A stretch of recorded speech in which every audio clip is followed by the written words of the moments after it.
So we do have a couple different options for client access.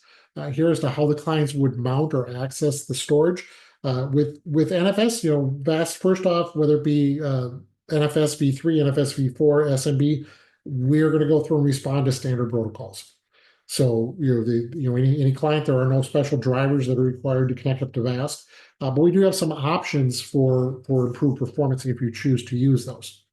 So your typical connectivity here is going to be just a single path. NFS or SMB, it opens up one single socket, one single port. For that, communication goes through. And due to the limitations of TCP, you're going to max out at about 2 gigs a second. That's just the nature of the way TCP operates. It's not a VAST only thing. This is just the way of the world as it is for that. With Linux and actually with SMB, with Linux, you've got the ability to use what's called NConnect, where off of any particular NFS connection, you can connect using, you specify NConnect equals in the mount, and that will allow you to open up multiple TCP channels or TCP connections on the same IP address to be able to go through and send more I/O.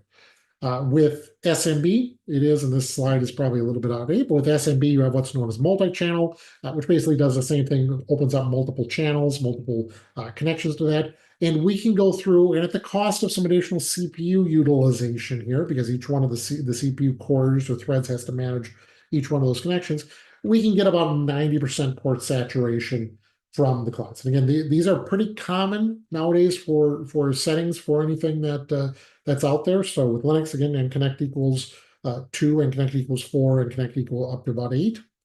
For that, Windows has got multi-channel with that. So multi-channel, I think it defaults to multi-channel 4 for the maximum number of channels that'll open. So you can go through and utilize those.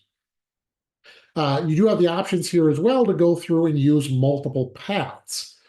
So with NFS, there is the ability to do multi-pathing, where rather than just using a single connection, if I've got 2 NICs, or even off of a single NIC, I can go through and spread that I/O across multiple IP addresses to spread out that bandwidth there. If I've got multiple NICs, I can use multiple NICs to spread out that I/O, and we can go through, and again, at the cost of some CPU cores, we can go through and we can saturate all of the network ports on the client. So we're sending out reading and writing data as fast as the client can actually send up. Another option is that for NFS, there's the ability to go through and do RDMA, which basically, rather than having to go through and process the individual TCP connections and the handshakes, we can do memory-to-memory transfers. That offloads the performance from the CPUs, so we can saturate or come close to saturating the network connection without having to burden the CPU with the TCP overhead of doing that. And then if we combine that with multipath, we can go through, we can get the maximum performance that you can. We're going to be limited by basically how fast the system can get data from memory out on the network for them. So with VAST, we do have the ability to go through and utilize. Not all these features here are available for all Linux clients.